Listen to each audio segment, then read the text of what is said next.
Profundidades de la Biblia. Hola amados amigos, muchas bendiciones. Bienvenidos a un tema más de su canal Profundidades de la Biblia. Y les invito a ver nuestros contenidos anteriores, tales como Dios antes de la creación del tiempo y la eternidad, todo lo que debes saber de los seres celestiales, el origen y caída de Satanás, primera y segunda parte, entre otros. Y no te olvides de suscribirte si aún no lo has hecho, para que te lleguen las notificaciones de los próximos videos. Vamos al tema de hoy. ¿Quién es realmente Jesús? Profecías cumplidas. Uno de los aspectos más llamativos e innegablemente singulares de la vida de Jesucristo es que cumplió centenares de predicciones y profecías escritas acerca de él en el Antiguo Testamento.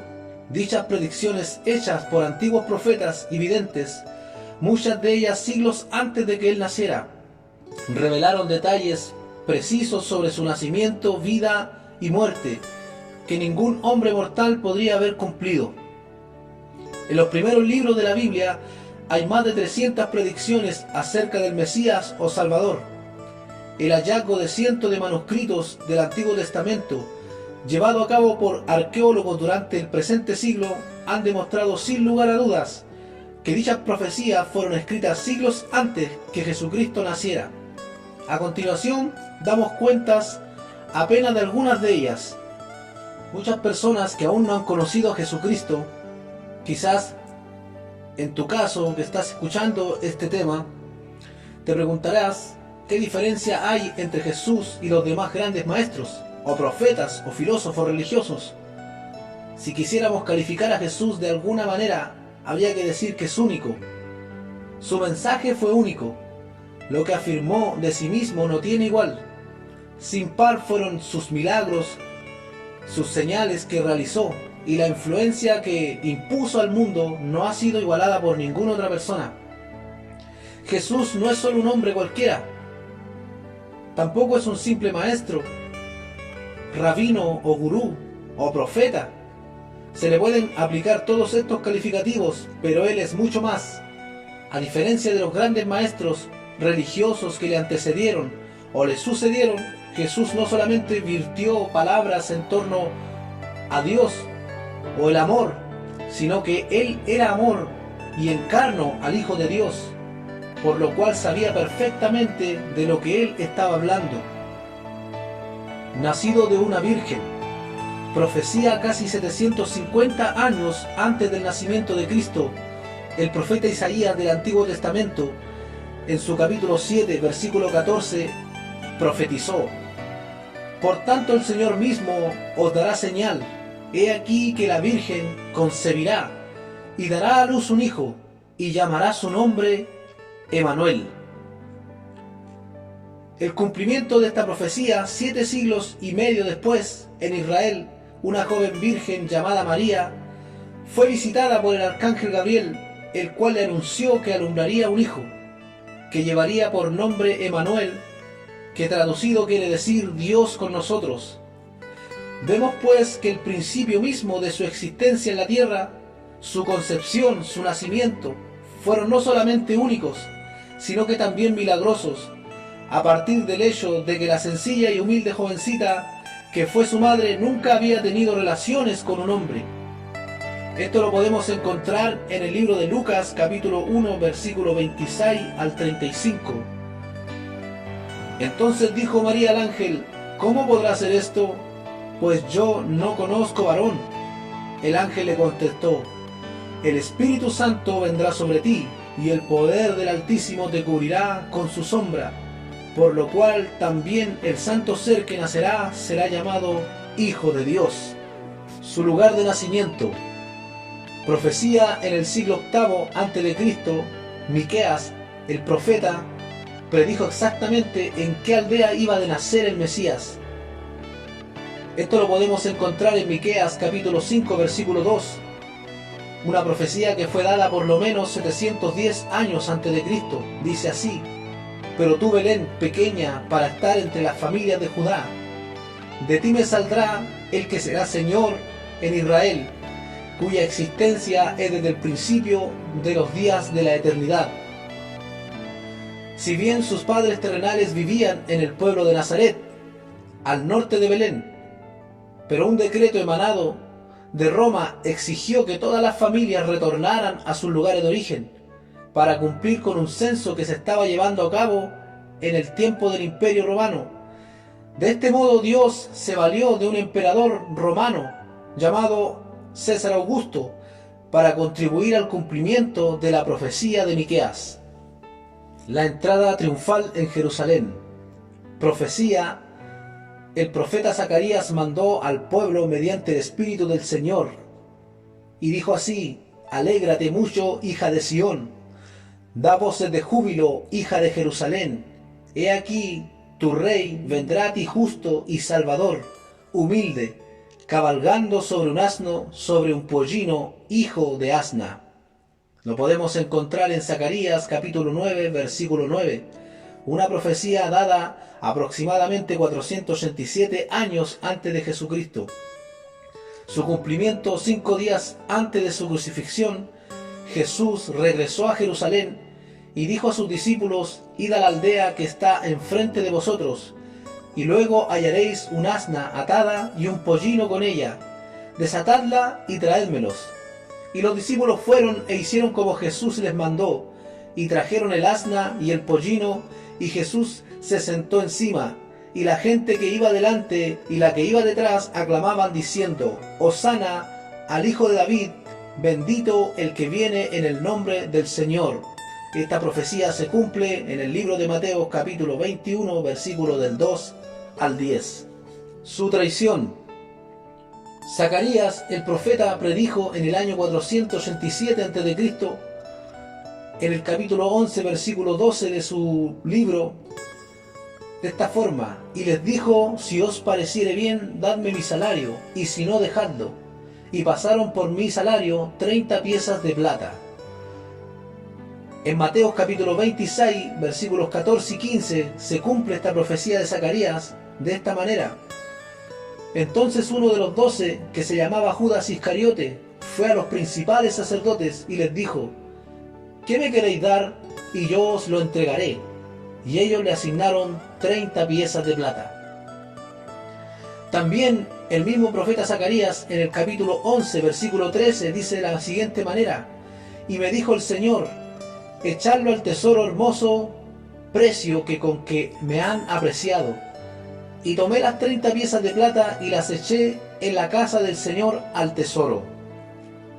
Su cumplimiento también se da en Mateo capítulo 27, versículos 3 al 6, donde dice de esta manera: entonces Judas, el que le había entregado, viendo que era condenado, devolvió arrepentido las 30 piezas de plata a los principales sacerdotes y a los ancianos, y arrojando las piezas de plata en el templo salió y fue y se ahorcó. Y los principales sacerdotes, tomando las 30 piezas de plata, dijeron: no es lícito echarlas en el tesoro de las ofrendas, porque es precio de sangre. Y después de consultar, compraron con ellas el campo del alfarero para sepultura de los extranjeros. Las 30 piezas de plata fueron echadas en la casa del Señor al tesoro. Su juicio. El profeta Isaías, 712 años antes de Cristo, en su capítulo 53, versículo 8, profetiza de la siguiente manera: por arresto y por juicio fue arrebatado, y de sus descendientes, ¿quién hablará? Porque fue cortado de la tierra de los vivientes, y por la rebelión de mi pueblo fue herido. Su cumplimiento, dice la palabra de Dios, que estando sentado en el tribunal Pilatos y los principales sacerdotes y los ancianos persuadieron a la gente para que se ejecutase a Jesús. Eso lo encontramos en Mateos 27, capítulo 19 al 20. Y finalmente Pilato se lo entregó para que lo crucificasen, según Juan capítulo 19, versículo 16. Pilato mismo sabía que Jesús era inocente, que no había hecho nada digno de muerte, y que era únicamente por envidia que los jefes religiosos judíos querían que Jesús fuese ejecutado. De todos modos, estos se valieron de su influencia política para forzar a Pilato a crucificarlo. Este tema lo podemos ver en Juan capítulo 18, versículo 28 al 40, Juan capítulo 19, versículo 1 al 16, Lucas 23, del versículo 13 al 25, y Mateo 27, versículo 18. Su crucifixión. El rey David profetizó lo siguiente aproximadamente en el año 1000 a.C. En el libro de los Salmos, capítulo 22, versículo 16 al 18, dice la palabra de Dios: perros me han rodeado, me han cercado cuadrilla de malvados, horadaron mis manos y también mis pies, puedo contar todos mis huesos, entre tanto la gente me observa, recreándose, se han repartido mis vestidos y echan suerte sobre mis ropas. De lo anterior, sabemos que fue escrito por el rey David, quien murió de muerte natural, como lo registra Primera de Reyes, capítulo 1, de manera que no se refería a sí mismo, sino que como profeta que era, predijo el tipo de muerte que recibiría Jesucristo. Como lo dice en el Nuevo Testamento, cuando los soldados hubieron crucificado a Jesús, horadaron sus manos y sus pies, tomaron sus vestidos y repartieron en 4 partes, una para cada uno de los soldados. Tomaron también sus ropas interiores, la cual era sin costura, de una sola pieza, de arriba a abajo. Entonces se dijeron unos a otros: no las partamos, sino echemos suerte sobre ella, a ver de quién será. Esto está en el libro de San Juan, capítulo 19, versículo del 23 al 24.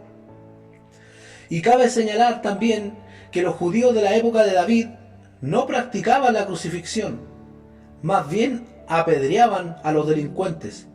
Sin embargo, David previó que el Mesías padecería ese tipo de muerte, que 10 siglos después habría de convertirse en el principal método de ejecución aplicado por el imperio de los romanos. Su sepultura. El profeta Isaías, en el capítulo 53, versículo 9, predijo de qué manera iba a ser sepultado nuestro Salvador Jesucristo. De la siguiente manera: y se dispuso con los impíos su sepultura, mas con los ricos fue en su muerte.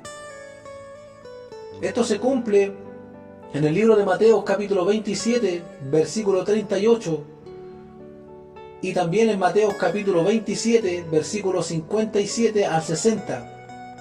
Sabemos que a los ojos de sus implacables enemigos Jesús era un criminal, un impío, ya que lo crucificaron junto con los ladrones. Pero después, en su muerte, vino un hombre rico llamado José, que fue a Pilato y pidió el cuerpo de Jesús, y tomando José el cuerpo, lo puso en su sepulcro nuevo, un sepulcro de ricos, cumpliéndose así la profecía del profeta Isaías. La resurrección. Porque no dejarás mi alma en el Seol, ni permitirás que tu santo vea corrupción. Salmos capítulo 16, versículo 10. Profecía que fue dada aproximadamente en el año 1000 a.C. Cumplimiento: el rey David, quien dio la profecía, murió y fue enterrado, y su carne vio corrupción y se descompuso. Pero Jesús fue levantado de la tumba, del Seol, 3 días después de su muerte, y su alma no fue dejada en el Hades, ni su carne vio corrupción. Hechos capítulo 2, versículo 27 al 31. Como dijo el ángel a los plañideros que acudieron a la tumba de Jesús: no está aquí, sino que ha resucitado. ¿Por qué buscáis entre los muertos al que vive? Lucas capítulo 24, versículo del 6 al 5. Jesús está vivo. Las escrituras demuestran que anduvo por la tierra 40 días después de su resurrección y fue visto por centenares de seguidores.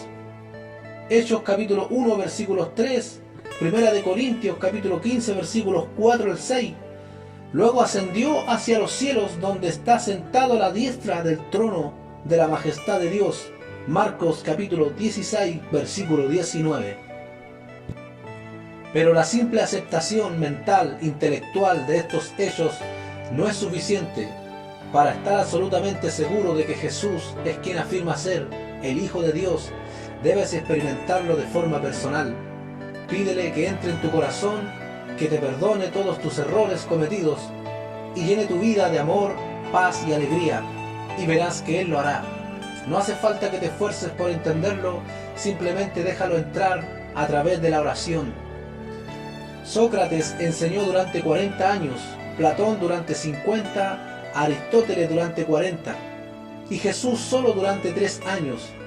Pero la influencia del ministerio de Cristo trasciende infinitamente el efecto de los 130 años combinados de estos grandes hombres que figuran entre los más grandes filósofos de los tiempos antiguos.